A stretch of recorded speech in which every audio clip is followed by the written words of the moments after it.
Assalamualaikum warahmatullahi wabarakatuh. Alhamdulillah, nahmaduhu wa nasta'inuhu wa nastaghfiruh. Wa na'udzu billahi min syururi anfusina wa sayyiati a'malina may yahdihillah fala mudhillalah wa may yudlil fala hadiyalah. Asyhadu an la ilaha illallah wahdahu la syarikalah wa asyhadu anna Muhammadan abduhu wa rasuluh. Ya ayyuhalladzina amanu ittaqullaha haqqa tuqatih wa la tamutunna illa wa antum muslimun amma ba'du. Fa inna ahsanal kalami kalamullah wa khairal huda huda Rasulillah sallallahu alaihi wasallam wa syarrul umur muhdatsatuha wa kullu muhdatsatin bid'ah wa kullu bid'atin dhalalah wa kullu dhalalatin finnar. Ma'asyiral muslimin wal muslimat, para pemirsa dan para pendengar Roja TV dan Radio Roja yang dimuliakan Allah. Alhamdulillah, kesempatan siang ini kita dapat bertemu kembali dan kita masih berada di dalam lindungan Allah Subhanahu wa taala, karunia-Nya, anugerahnya, rezekinya tidak kurang kita dapatkan darinya, maka sepatutnya kita banyak-banyak bersyukur kepadanya dengan banyak memujinya atas segala nikmat dan karunia tersebut. Salawat dan salam atas Nabi kita Muhammad sallallahu alaihi wasallam, atas keluarga beliau, sahabat-sahabat beliau, dan siapa saja yang meniti sunnah beliau sampai hari kemudian. Para pemirsa dan para pendengar Roja TV dan Radio Roja, kaum muslimin dan muslimat rahimani wa rahimakumullah. Pada kesempatan siang ini kita kembali bertemu untuk melanjutkan pembahasan buku Ensiklopedia Akhlak Salaf. Pada pembahasan sebelumnya kita telah membicarakan tentang salah satu akhlak yang mesti kita miliki, yaitu zuhud. Dan kita juga membicarakan bahwa zuhud ini tidak akan bisa kita realisasikan dalam kehidupan kita tanpa mengenal hakikat dari dunia dan melihat dunia dari sudut pandang yang benar sehingga dapat menyikapinya secara bijak, sehingga tidak menjadi budak ataupun menjadi hamba dunia. Dan kita bisa meletakkan dunia pada tempatnya dan dunia tidak memperdaya kita. Itu merupakan salah satu kondisi yang harus kita miliki agar kita bisa meraih akhlak zuhud tadi. Nah, setelah zuhud akan lahir sifat berikutnya, yaitu akhlak berikutnya, yaitu qanaah. Tentunya zuhud ini adalah pasangan bagi qanaah. Qanaah akan lahir dari seorang yang memiliki kezuhudan, dapat melihat dan memandang dunia dengan benar, sehingga dari situ akan lahirlah sifat qanaah. Dan qanaah ini merupakan modal bagi seorang hamba di dalam menjalani kehidupan dunia sampai akhir perjalanannya dengan selamat. Dia dapat selamat dengan qanaah. Dia dapat bekal yang cukup dalam perjalanannya di dunia dengan bekal qanaah tadi. Sehingga dikatakan bahwa qanaah adalah kekayaan yang tidak akan sirna. Maka beruntunglah seorang hamba yang mempercantik budi pekertinya dengan sifat ini, sifat qanaah ini. Dia akan merasa berkecukupan. Karena qanaah ini ibarat perbendaharaan atau kekayaan yang tidak berhingga nilainya dan tidak akan habis selama-lamanya. Dengan sifat ini, seorang tidak akan pernah merasa kekurangan bagaimanapun kondisi yang sedang dihadapinya. Dan ini adalah hakikat dari kekayaan, yaitu dia merasa cukup dengan apa yang Allah berikan kepadanya. Sebagaimana kata Nabi sallallahu alaihi wasallam, "Laisal ghina bi an kasratil ard, walakinnal ghina ghinan nafas." Yang namanya kaya itu bukanlah kaya materi, harta yang kita miliki. Tapi hakikat kaya yang sebenarnya adalah kaya hati. Dan maksud dari ghinan nafsi di sini adalah salah satunya orang yang memiliki sifat qanaah. maka dia disebut orang yang kaya hati. Karena hatinya terisi dipersenjatai dengan qanaah, hingga hatinya pun menjadi hati yang kaya, jiwa yang kaya. Inilah hakikat dari kekayaan yang sebenarnya. Orang yang senantiasa berkecukupan, ya, orang yang senantiasa merasa cukup atas apa yang Allah berikan kepadanya. Qanaah ini lahir dari orang yang bisa memandang dan melihat rezeki yang Allah berikan kepadanya. Dan qanaah inilah lahir dari rasa syukur seorang hamba kepada Rabb-Nya. Hanya hamba yang syakirin, hamba yang bersyukur yang bisa qanaah. Karena qanaah ini lahir atas rasa syukur kita kepada Allah Subhanahu wa taala. Tidak pernah merasa kecewa dengan apa yang Allah berikan dan merasa bahwa apa yang Allah beri lebih banyak daripada apa yang dia bayangkan. Dari situ lahirlah qanaah. Tanpa syukur tidak mungkin lahir qanaah. Orang yang kufur nikmat, maka cenderung dia akan mengecilkan dan meremehkan nikmat-nikmat Allah Subhanahu wa taala, dan dia akan merasa terus kekurangan dan tidak pernah merasa cukup dan puas. Hatinya akan diisi oleh sifat yang negatif dan buruk, lawan dari zuhud yaitu tama'. Yang ini akan membuat dia merasa segala apapun yang Allah berikan kepadanya itu tidak berarti dan tidak berharga. Dan dia merasa apa yang dimiliki orang itu lebih baik daripada apa yang dia miliki. Maka orang ini pun jatuh kepada satu bentuk yang Allah ancamkan di dalam Al-Quran, wala in kafartum inna adabi lasyadid. Jika kamu kufur, maka sungguh adabku itu sangatlah pedih. Orang yang tidak memiliki sifat qanaah ini, maka dia akan jatuh kepada sifat kufur nikmat tadi, mengkufuri nikmat-nikmat Allah Subhanahu wa taala. Dan tentunya orang-orang yang bersyukur ini karena mereka senantiasa melihat nikmat-nikmat Allah, mengamalkan firman Allah Subhanahu wa taala, wa amma bi ni'mati rabbika fahaddis, dan adapun terhadap nikmat-nikmat Rabbmu maka sebut-sebutlah, lihatlah dengan lebih detail, dengan lebih terperinci, sering-sering melihat nikmat-nikmat Allah. Maka salah satu yang kita hasilkan dan kita dapatkan dari tadabbur ayat-ayat Allah adalah munculnya rasa syukur bahwa kita ini telah dapat nikmat yang begitu banyak dari Allah Subhanahu wa taala. Nah, ini akan melahirkan sifat qanaah tadi, ya, sifat qanaah. Qanaah ini adalah lahir dari orang yang senantiasa melihat dirinya merasa cukup atas apa yang Allah berikan kepadanya, bahkan lebih. Hanya saja kita kadang-kadang mengecilkan nikmat-nikmat Allah Subhanahu wa taala itu. Ya. Kadang-kadang kita mengeluhkan satu dua musibah, satu dua kesulitan dalam hidup kita, tapi kita melupakan ribuan kemudahan yang telah Allah berikan kepada kita. Kita mengeluhkan satu sakit, beberapa hari sakit kita keluhkan.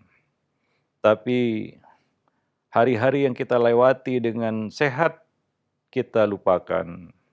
Maka kita jatuh mungkin pada pepatah orang-orang tua kita, gajah di pelupuk mata tidak terlihat, tapi semut di seberang lautan bisa terlihat. Seperti itu kira-kira orang yang mengkufuri nikmat Allah Subhanahu wa taala. Kesulitan-kesulitan nampak besar di hadapan matanya, sementara kemudahan-kemudahan ya tampak jauh olehnya. Padahal Allah Subhanahu wa taala telah memberikan segala kemudahan baginya di dunia. Namun begitulah manusia memiliki sifat dasar yaitu lakanut, suka menentang, ya, innal insana kafur, sesungguhnya manusia itu punya sifat kufur, mengkufuri, lupa, melupakan. Itulah sifat manusia.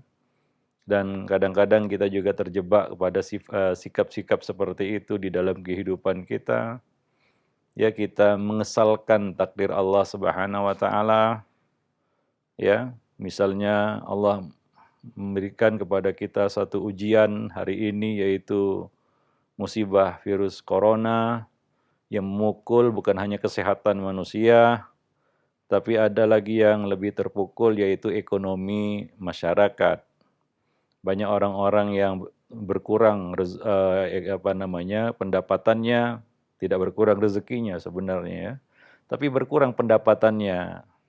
Dari satu sisi Allah Subhanahu wa taala kurangi rezeki mereka, tapi dari sisi yang lain mungkin Allah Subhanahu wa taala berikan rezeki yang mereka tidak pernah dapatkan selama ini. Mungkin berkumpulnya kita dengan keluarga merupakan sebuah rezeki yang tidak bisa kita wujudkan kalau seandainya virus corona ini tidak Allah turunkan. Kita bisa berkumpul dengan keluarga, lebih dekat dengan keluarga, yang mana hal itu tidak bisa kita lakukan di hari-hari biasa. Nah, itu mungkin salah satu rezeki yang Allah berikan. Kita bisa lebih dekat dengan istri kita, dengan anak-anak kita, dengan karib kerabat kita, ya, yang mungkin selama ini, apalagi hari ini, kita terpisahkan dengan mereka, ya karena kesibukan kita. Ini merupakan salah satu bentuk rezeki yang Allah berikan.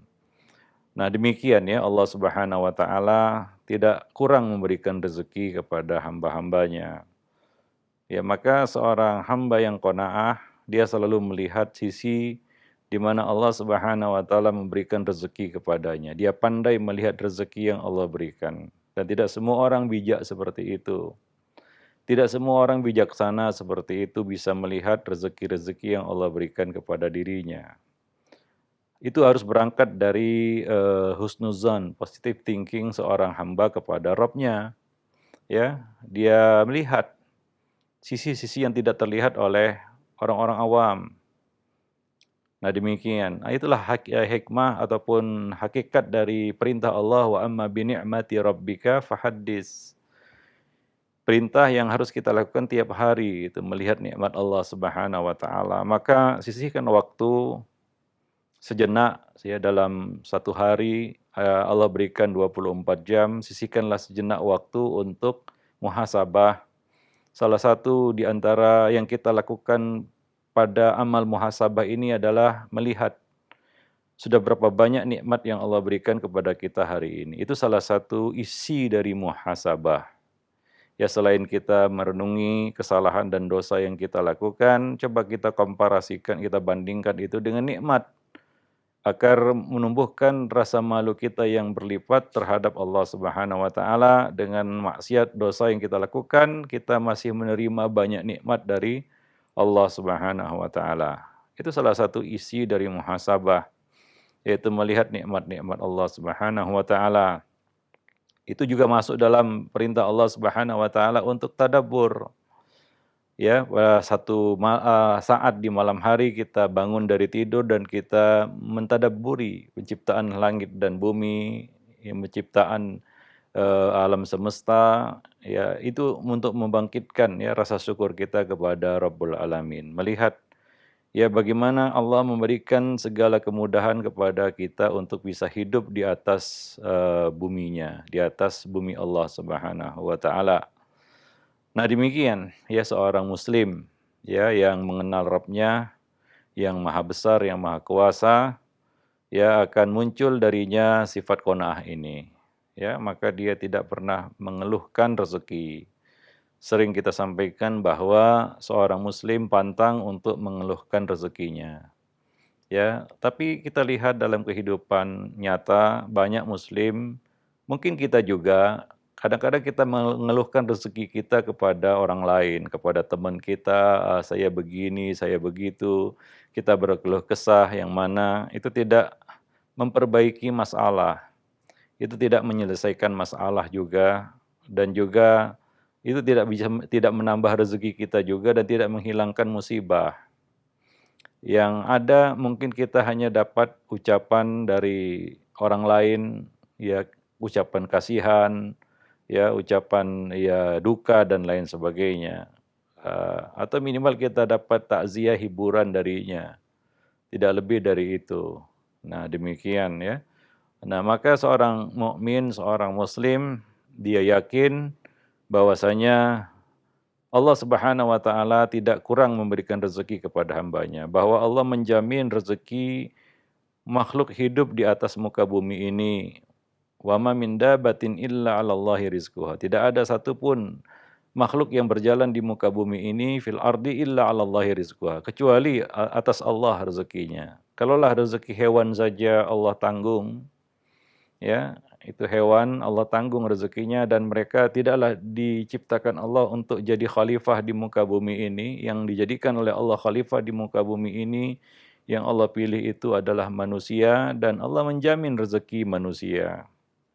Maka seorang hamba yang yakin itu, dia tidak akan merasa khawatir dengan rezekinya. Hanya saja tentunya Allah tidaklah menurunkan rezeki begitu saja. Ya, tentunya semuanya harus kita ikhtiarkan, kita usahakan, ya. Dan kita lihat juga hewan yang tidak punya akal saja, tidak Allah lengkapi dia dengan akal seperti manusia. Mereka mengerti untuk berikhtiar, dan mereka yakin keluar dari sarang mereka pagi hari, dan yakin dapat rezeki hingga pulang sore hari dalam keadaan perut mereka kenyang. Ini hewan, ya. Tidak pernah merasa khawatir dengan rezekinya, dan dia terus berusaha mencari di bumi Allah ini rezeki mereka.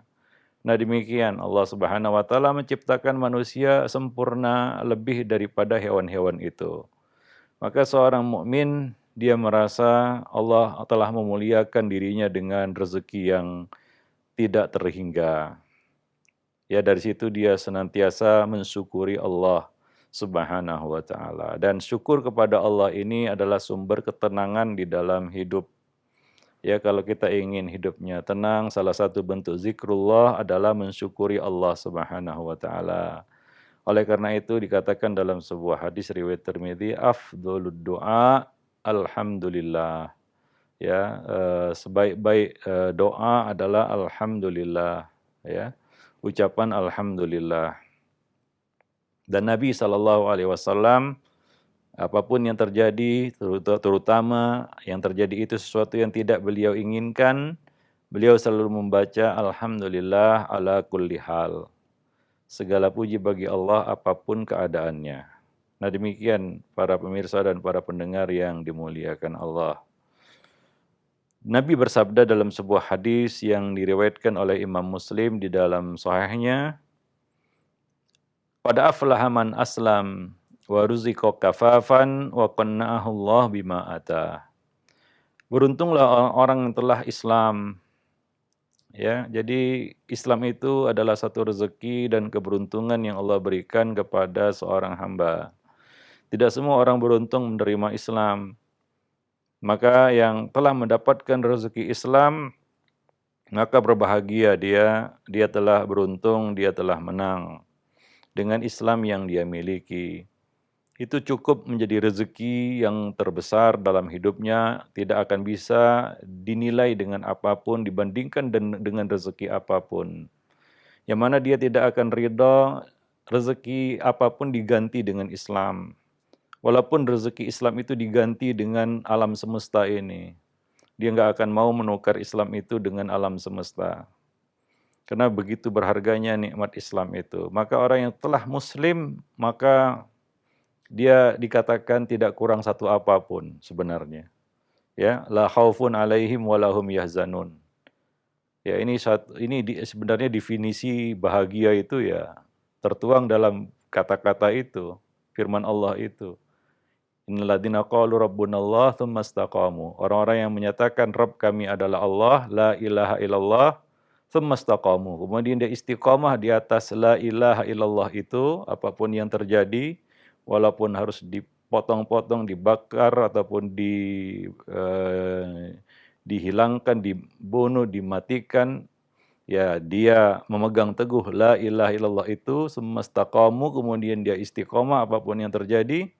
Maka Allah mengatakan fala khaufun alaihim walahum yahzanun. Tidak ada rasa takut atas mereka dan mereka tidak akan bersedih. Tidak takut dan tidak bersedih itu adalah definisi bahagia yang Allah tuangkan di dalam firman-firman-Nya. Dan tidak banyak orang yang dapat rezeki ini, tidak ada takut dan tidak bersedih.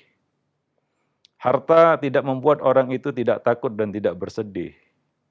Kedudukan tidak membuat orang itu tidak takut dan tidak bersedih. Apapun itu, ketenaran tidak membuat orang itu tidak takut dan tidak bersedih. Bahkan dengan harta, tahta, jabatan, ya, popularitas, apapun yang diimpikan oleh manusia di muka bumi ini tidak bisa membuatnya menjadi orang yang tidak bersedih dan tidak takut. Bahkan sebaliknya, dengan apa-apa yang kita sebutkan tadi, harta, tahta, popularitas, atau apapun itu, ya, dari kesenangan-kesenangan dunia justru mendatangkan rasa takut dan rasa sedih. Harta kadang-kadang membuat kita sedih, dan banyak membuat kita takut. Ya, demikian pula anak misalnya, rezeki anak itu juga bisa membuat orang itu mahzanah, mabkhalah, ya, membuat orang itu bersedih dan majbanah, takut, sedih dan takut. Kita punya anak kadang-kadang kita takut. Takut masa depannya, takut musibah ataupun malapetaka menimpa dirinya. Seletih kita menjaganya, capek kita, ya. Kadang-kadang kita sedih karena kesedihannya dan banyak lagi hal-hal yang membuat kita takut dan sedih karena rezeki itu. Ya, demikian pula rezeki-rezeki yang lain justru mendatangkan rasa takut dan rasa sedih. Yang rezeki yang tidak membuat orang itu takut dan sedih adalah rezeki nikmat Islam. Ya, iman itu tidak akan membuat dia sedih dan takut. Bahkan Allah mengatakan innalladzina qalu rabbunallah tsumma istaqamu. Orang-orang yang menyatakan Rabb kami adalah Allah kemudian dia istiqamah. Fala khaufun alaihim wala hum yahzanun. Mereka tidak akan takut dan mereka tidak akan bersedih.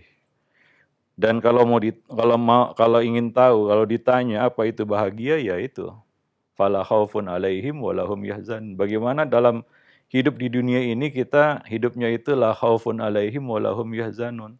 Tidak takut dan tidak bersedih. Tidak ada yang kita takutkan kecuali Allah. Dan tidak ada yang kita sedihkan karena kita selalu bersama Allah Subhanahu wa taala dan kita tahu ya kita di mana dan mau kemana dan apa yang ada di hadapan kita. Maka kita tidak akan bersedih dan kita akan takut karena Allah bersama kita. Ya la tahzan innallaha ma'ana. Itu kata-kata yang Nabi sampaikan kepada Abu Bakar As-Siddiq ketika musuh sudah berada di atas mereka. Ya, jangan takut, jangan bersedih, sesungguhnya Allah bersama kita. Nah, demikian para pemirsa dan para pendengar yang dimuliakan Allah. Ya, maka itu adalah salah satu modal bahagia, yaitu tidak takut dan tidak bersedih. Baik itu di dunia, apalagi nanti di akhirat. Di akhirat lebih-lebih lagi yang namanya bahagia di akhirat itu adalah orang yang tidak takut dan tidak bersedih.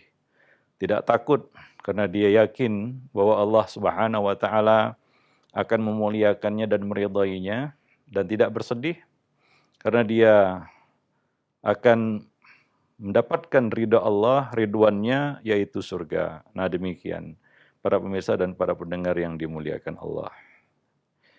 Dan rezeki yang tidak membuat orang takut dan bersedih itu adalah rezeki Islam. Ya, qad aflaha man aslam. Sungguh beruntung dan bahagia, menang orang-orang yang telah diberi rezeki berupa Islam. Tapi kadang-kadang kita justru mengeluhkan rezeki Islam. Kita mengeluh jadi muslim. Aduh, jadi muslim susah. Ini tidak boleh, itu haram, ini bid'ah, ini macam-macam ya. Sebagian muslim kan seperti itu. Jadi muslim bukan bahagia malah sedih dia. Nah, ini mungkin ada apa-apanya dengan Islamnya mungkin. Atau dia masih jahil tentang Islamnya sehingga Islam jadi beban dalam hidupnya, sesuatu yang momok dalam hidupnya yang dia takuti justru Islam itu. Banyak orang-orang yang Islamofobia justru dari kalangan kaum muslimin sendiri. Nah, ini aneh sebenarnya. Kalau orang-orang kafir ya mereka takut terhadap Islam mungkin ya karena kejahilan mereka tentang Islam. Mereka melihat Islam itu dari luar hingga mereka tidak tahu apa isinya. Nah, kita yang sudah berada di dalam bangunan Islam justru takut terhadap Islam, ini yang aneh. Dan muslim yang takut terhadap agamanya sendiri, ya takut terhadap Islamnya sendiri, ini tidak akan bahagia dia. Ya, serba tanggung. Mau jadi orang kafir melampiaskan hawa nafsu, dilihat KTP muslim. Jadi muslim tertekan. Kenapa? Karena jadi muslim nggak boleh begini, nggak boleh begitu. Ya dia merasa terkekang, dia merasa tidak bebas, dia ingin bebas tapi takut jadi orang kafir juga. Jadi hidupnya serba tanggung. Ini karena Islam dia lihat sebagai beban dalam hidupnya. Maka bahagialah dengan Islam, ya. Karena banyak orang-orang muslim yang tidak bahagia dengan Islamnya sendiri. Nah, ini yang justru menjadi satu ganjalan kebahagiaan dalam kehidupan mereka. Maka Nabi mengatakan qad aflaha man aslam. Beruntung orang-orang yang telah menjadi muslim. Nah, kita coba perhatikan diri kita. Ya, apakah kita termasuk hamba-hamba yang merasa bahagia dengan Islam kita? Kalau kita bahagia dengan Islam kita, maka Islam tidak jadi beban dalam hidup kita. Bahkan kita terdorong untuk mendalami, mengetahui lebih dalam lagi, lebih banyak lagi tentang agama kita. Maka orang yang bahagia dengan Islamnya, dia akan mempelajari. Dia akan mencari tahu, ya, berusaha untuk memahami, untuk mengetahui Islam itu apa itu Islam. Karena dia tahu ini adalah sumber kebahagiaannya. Maka dia akan bangkit, berdiri untuk mempelajarinya, mengetahuinya. Nah, itu adalah pintu gerbang untuk memahami Islam, yaitu mempelajari dan menuntut ilmu tentang Islam itu. Waruziqa kafafan, kata Nabi SAW. Setelah Islam, ya, itu adalah jaminan bahagia dunia dan akhirat. Waruziqa kafafan, dan dia diberi rezeki yang cukup untuk hidup di dunia. Ya, dia tidak dihinakan Allah karena dia masih diberi rezeki, bisa makan, bisa minum, masih dapat makan, masih dapat minum. Ya, ada orang yang di kanan kirinya, di depan belakangnya makanan tapi nggak bisa makan karena satu dan lain hal. Ada yang karena sakit, ada yang karena nggak ada makanan. Ya, ada orang-orang seperti itu. Maka kita termasuk orang yang beruntung, kita masih diberi rezeki yang cukup oleh Allah Subhanahu wa taala, ya. Wa at'amahum min ju', dan Allah memberikan makan bagi kita hingga terbebas, terhindar dari rasa lapar. Ini salah satu nikmat yang Allah berikan kepada kita, apalagi kita yang hidup di negeri yang subur. Ya. Ya, semuanya bisa tumbuh. Ya, tidak perlu perjuangan yang berat. Di satu tempat itu mereka tidak bisa bercocok tanam. Kenapa? Karena tanah mereka putih sepanjang tahun, tertutupi salju, gak ada lahan untuk bercocok tanam. Ada matahari muncul tapi sinarnya tidak menghangatkan. Seperti cahaya bola lampu yang tidak ada panasnya. Hanya sekedar penerang saja tapi tidak menghangatkan. Mungkin kita tidak pernah hidup di tempat seperti itu, ya. Kita kapan mau tanam apapun kita bisa menanamnya. Ya, kita nggak lihat-lihat musim lagi. Kapanpun kita ingin menanam tanaman, kita bisa menanamnya. Ada satu tempat mereka tidak bisa menanam sama sekali. Apa yang mereka andalkan, makanan datang dari luar, sayur-sayuran, buah-buahan, ya, atau makanan-makanan pokok datang dari luar. Ya, terputus. Ya, kita katakan suplai makanan, mereka nggak makan. Ya, ada orang yang tinggal di tempat seperti itu. Ada yang sepanjang tahun pasir, tidak ada tanaman karena hidup di gurun pasir, Sahara.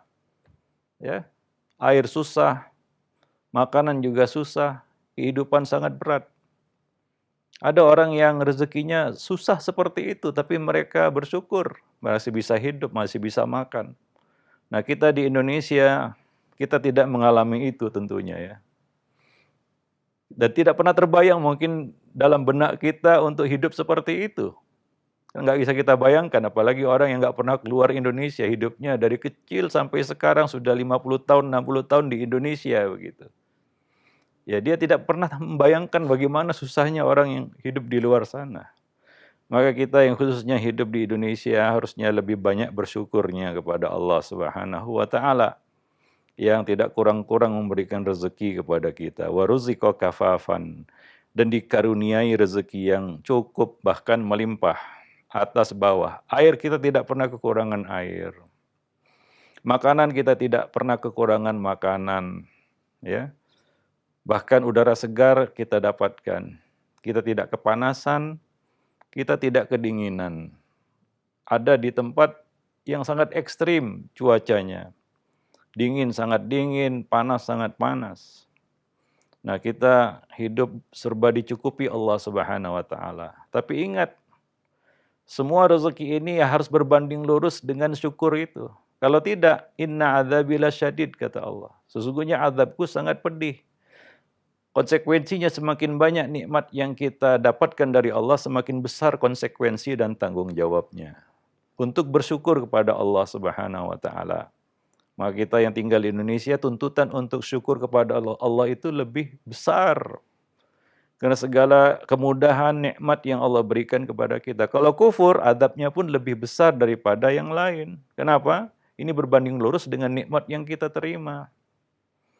Ya, latus alunna yauma idzin 'anin naim. Hingga Ibnu Taimiyah mengatakan tidak ada satupun rezeki dari Allah itu yang gratis sebenarnya. Nggak ada yang gratis, semuanya ada hitungannya. Ya memang seperti ya orang naik angkot ya, naik gratis turun bayar gitu. Masuk rumah makan, masuk gratis, keluar bayar. Ya seperti itu, nggak ada yang gratis. Seolah-olah kita nikmati semua ini percuma, kata orang Malaysia ya. Atau gratis kata orang Belanda, orang Indonesia juga kata gratis. Ya tapi itu ya di sini, nanti ada hitungannya. Nanti akan keluar bilnya itu. Ya, kamu telah berbuat ini, kamu telah menikmati ini. Seperti hadis yang disebutkan tentang orang yang pertama kali diadili pada hari kiamat. Apa yang Allah lakukan pertama kali terhadap mereka, 3 orang ini yang diadili Allah pertama kali ini? Allah jelaskan kepada mereka semua nikmat-nikmat Allah kepada mereka dan mereka mengakuinya. Ya, maka keluar tagihannya itu, bilnya keluar. Bahwa kita sudah menikmati ini. Wah, kita yang hidup di Indonesia ini menjadi tanggung jawab besar bagi kita, konsekuensinya besar juga karena nikmat Allah yang kita terima lebih banyak daripada yang lain ternyata. Ya, tanggung jawabnya lebih berat lagi, lebih besar lagi. Maka kita yang tinggal di sini, syukurnya itu harus lebih tebal lagi. Ibadahnya itu harus lebih lebih banyak lagi daripada orang-orang yang tidak seberuntung kita mendapatkan kemudahan hidup seperti di negeri ini. Nah demikian para pemirsa dan para pendengar yang dimuliakan Allah. Wa ruziqa kafafan, dan telah diberi rezeki yang sangat cukup. Wa qanna'ahullahu bima atah. Lalu Allah membuatnya qanaah dengan apa yang Allah karuniakan kepadanya. Yaitu yang terakhir setelah dia dapat rezeki dunia akhirat yaitu Islam, dia dapat rezeki di dunia yaitu dengan kecukupan yang Allah berikan. Ya sebagai pelengkapnya, penyempurnanya adalah dia terima itu dengan qanaah. Ya, dia terima itu dengan qanaah. Wa qanna'ahullah bima ata. Dia qanaah menerima apa yang Allah berikan kepadanya. Dia tidak melihat rezeki yang Allah berikan kepada orang lain. Ya, untuk apa juga kita ya kepoan itu dengan rezeki orang? Ya, rezeki manusia nggak sama. Nggak ada satupun di dunia ini rezeki orang itu sama. Pasti berbeda satu sama lainnya. Sebagaimana bedanya garis tangan mereka. Nggak ada yang sama. Sidik jari manusia nggak ada yang sama. Rezeki manusia nggak ada yang sama. Si kembar aja beda rezekinya. Itu kembar yang kata orang bak pinang dibelah 2. Hampir nggak ada bedanya. Bahkan mungkin dibelah 3. Tapi rezekinya nggak sama si kembar ini. Ya, walaupun mereka kembar, mirip dari sisi penampakan dan penampilan, tapi rezekinya, pembagian rezekinya tidak sama. Apalagi kita dengan orang lain yang nggak ada hubungannya, tentunya rezekinya pasti beda. Jadi untuk apa kita lihat rezeki orang? Ya, lalu muncul hasad di situ, muncul ketidaksukaan, ya, dan kadang-kadang kita menyesali rezeki yang Allah berikan kepada kita, kita anggap itu kurang dibandingkan rezeki orang. Dari mana kita tahu rezeki kita kurang daripada rezeki orang? Ya kadang-kadang kita melihat secara lahirnya saja, wah si fulan lebih bahagia dari saya. Kenapa? Wah dia punya rezeki yang lebih, dia punya ini, punya itu. Belum tentu dia bahagia dengan semua itu. Tapi kita sudah mengeluhkan rezeki kita yang membuat kita jadi nggak bahagia dengan rezeki yang Allah berikan. Ya, maka dari itu kata orang, rumput tetangga pasti terlihat lebih hijau daripada rumput sendiri. Ya, itu kalau kita suka melihat kanan kiri, ya. Yaitu terlalu sibuk untuk membicarakan dan melihat rezeki manusia. Apalagi di zaman sekarang, zaman sosial media itu. Ada orang yang kerjanya memang suka pamer di media sosial, orang-orang melihat, kadang-kadang muncul hasad, ya. Dari situ orang melihat, akhirnya dia pun merasa kecewa dengan rezeki yang Allah berikan kepadanya karena hidupnya dengan media sosial tadi. Coba lihat di WhatsApp, kadang-kadang juga di Instagram, lebih-lebih lagi di Facebook dan Twitter, orang-orang membicarakan rezeki dan memamerkan rezeki-rezeki mereka, ya. Nah, ini tentunya ya bagi mereka ya merekalah ya akibat buruk dari kebiasaan mereka yang suka pamer itu mereka. Ya kita ya yang menjadi korbannya melihat itu muncul hasad, muncul sukaan terhadap rezeki yang ada pada kita. Ya, nah demikian wallahu a'lam. Sehingga qanaah itu pun tercabut dari hidup kita.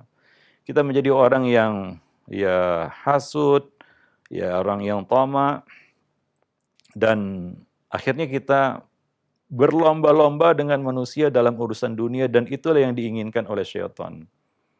Kita berlomba-lomba ya tafakhur bainakum ya wa takatsurun fil amwal wal aulad, ya saling berbangga-bangga dengan banyaknya jumlah harta dan pengikut, ya berbangga-bangga dengan apa yang telah dicapai, ya dan itulah yang diinginkan oleh syaitan. Kita berlomba-lomba dalam urusan dunia hingga lupa bahwa Allah meminta kita untuk berlomba-lomba dalam urusan akhirat. Nah demikian para pemirsa dan para pendengar yang dimuliakan Allah. Jadi ternyata qanaah ini adalah modal hidup yang luar biasa berharga, ya yang perlu kita miliki untuk mengarungi dan menjalani sisa hidup kita. Ya, nah demikian. Wallahu alam. Dan sepertinya ini juga satu bekal hidup yang harus kita tanamkan kepada anak-anak kita sejak kecil ya. Supaya mereka bisa menerima apa yang Allah berikan kepada mereka, menanamkan pada ya diri mereka sifat qanaah ini ya. Wallahu a'lam bishawab. Nah, demikianlah kita lanjutkan lagi nanti pembicaraan kita tentang qanaah pada pertemuan yang akan datang insyaallah. Subhanakallah bihamdik asyhadu an la ilaha illa anta astaghfiruka wa atubu ilaik. Nah, jazakallahu khairan wa barakallahu fikum Ustaz atas penyampaian materi yang sangat bermanfaat sekali di kesempatan siang yang berbahagia ini berkaitan dengan sifat qanaah, merasa cukup dengan pemberian dari Allah Subhanahu wa taala. Ikhwatal Islam jazakumullah, saatnya kami membuka sesi tanya jawab. Silahkan bagi Anda yang ingin bertanya secara langsung. Assalamualaikum. Waalaikumsalam warahmatullahi. Dengan Ibu siapa di mana, Ibu? Ini dari Ibu Remi. Ibu Remi di mana? Jadi Ibu Remi mau tanya soal saya ini pernah minjam dagangan. Saya itu minjam dagangan untuk dijual. Terus harganya dari yang punya ditentukan. Nanti kalau membayar juga harga itu. Terus saya menjualnya menambah harga. Itu boleh tidak ya? Baik, itu saja Ibu pertanyaannya.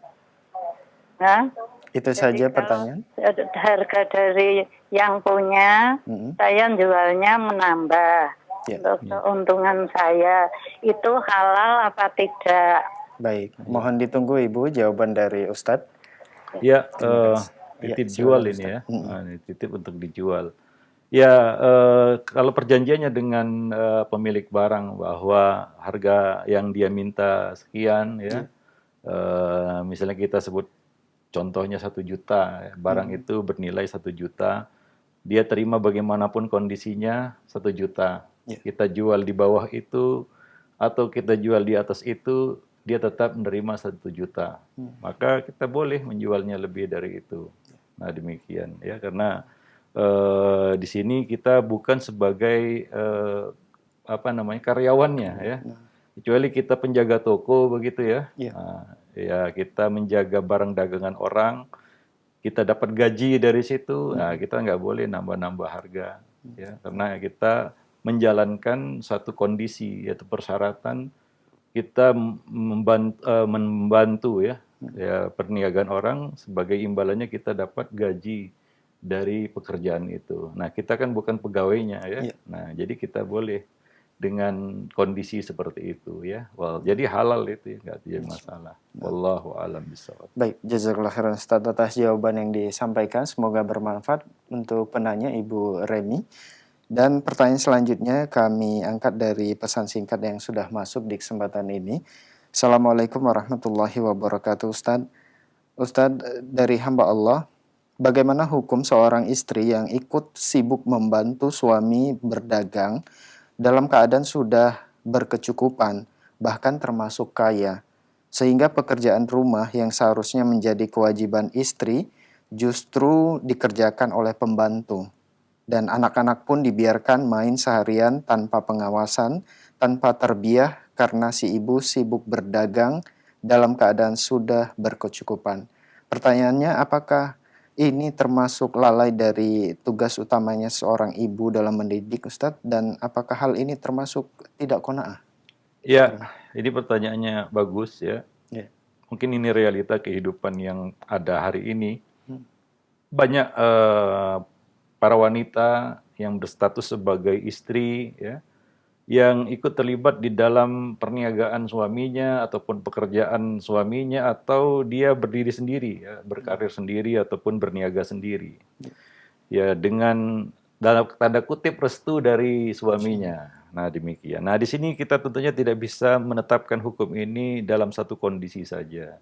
Ada beberapa kondisi di sana yang berbeda satu sama lainnya ya. Nah, jadi di sini suami kadang-kadang tidak tahu, karena kejahilannya atau karena ketidaktahuannya dia membiarkan semua itu berlaku. Padahal tidak seperti itu seharusnya yang berlaku. Nah demikiannya pertama ya, si suami tidak mengerti. Jadi dia ridhoi saja, dia restui saja. Sementara sebenarnya dia di situ tidak sepantasnya memberikan restu kepada istri. Ya apalagi di sini berhadapan dengan tugas dan tanggung jawab si istri sebagai ibu. Ya, nah ini kan kasusnya seperti itu ini ya. Maka ini hukum ini nggak bisa kita tetapkan untuk semua kondisi dan keadaan, kasus ya. Nah demikian. Dalam kasus seperti ini, membiarkan anak dengan pembantu atau PRT atau babysitter dan sejenisnya, ini sangat beresiko ya. Apalagi anak ini adalah anak-anak yang masih kecil. Pendidikan masa kecil itu sangat fundamental. Kan kita membahas juga di besok pagi ya, mencetak generasi robbani, bahwa pendidikan masa kecil itu sangat fundamental ya. Kerangka psikologi anak itu dibentuk dari kecil ya, termasuk juga akhlaknya dan lain sebagainya. Nah karena ini, kalau ini lepas dari perhatian orang tua khususnya ibu, nah ini bisa membuat berantakan ya. Nah di sini kadang-kadang suami nggak ngerti, dia nggak tahu, dia merasa enjoy juga, dia merasa terbantu juga, dia merasa senang, happy dengan keterlibatan istrinya dengan dirinya di dalam kegiatan mencari nafkah. Mungkin dia memberikan restu dan izin di sini, tapi sebenarnya tidak semestinya ya. Dia memberikan izin dan restu di sini ya. Tidak ada alasan di sini, wah saya sudah menguasakan itu kepada pembantu PRT ya. Nah demikian, karena mendidik itu tidak bisa sebenarnya diwakilkan, tidak bisa diserah tugaskan bulat-bulat 100% kepada orang lain. Ini sudah kita bahas juga pada pembahasan mencetak generasi Rabbani. Nah, di sini perlu kebijakan dari si istri jika dia tahu ya, memberitahu kepada si suami bahwa tidak seharusnya saya begini. Seharusnya saya sebagai ibu rumah tangga, sebagai seorang ibu ya, sebagai ibu dari anak-anak ini harus turun tangan dan fokus terhadap tugas itu, dan itu tugas yang mulia dan merupakan salah satu hikmah dipilihnya dia menjadi seorang ibu, ya, yaitu dia memiliki sifat wadud dan penyayang ya, lembut terhadap anak-anak, karena memang disitulah dia kodrat wanita. Ya, wanita itu dikatakan sebagai madrasah bagi anak-anaknya. Nah, demikian. Jadi tidak seharusnya di sini dia menyibukkan dirinya dengan yang lain. Nah, lain halnya mungkin kalau anak-anaknya sudah dewasa ya, sudah berdiri sendiri semua, ya itu beda ceritanya, beda kasusnya juga, beda masalahnya. Nggak bisa kita berkaca dengan orang lain. Wah, itu si fulan, si fulanah ya, dia membantu suaminya juga. Ya, kondisinya tidak seperti kita. Nah, kondisi kita masih punya tanggung jawab anak-anak yang masih kecil, yang perlu kita didik, kita bimbing ya, kita tuntun, ditatih istilahnya ya. Ya itu tidak bisa kita lepaskan dan biarkan ke tangan orang lain. Nah, itu sangat berisiko. Nah, oleh karena itu di sini si istri ini harus membicarakan itu kepada suaminya.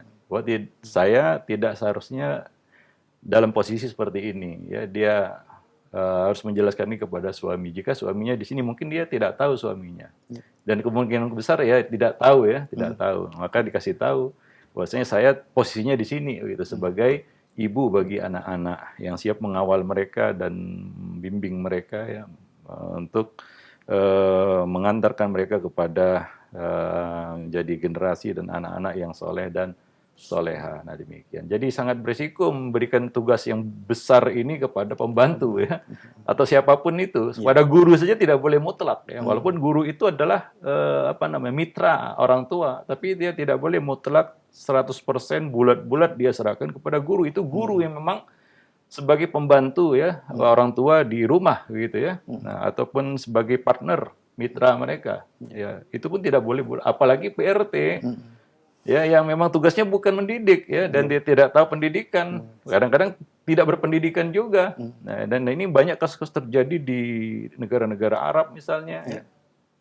Ya, banyak di sana para ibu yang menyerahkan, dan banyak juga kasus-kasus yang mengerikan yang kita dengar ya, dan itu bukan isapan jempol. Nah, dan demikian. Jadi di sini orang tua ya harusnya menyadari itu ya. Nah, demikian. Jadi tidak boleh di sini istri juga mengambil keuntungan gitu. Wah, ini mumpung suami membolehkan ya, bukan di situ. Berarti ya istri ini juga nggak tahu dia tugas dan tanggung jawabnya apa gitu ya. Nah, demikian. Jangan aji mumpung juga.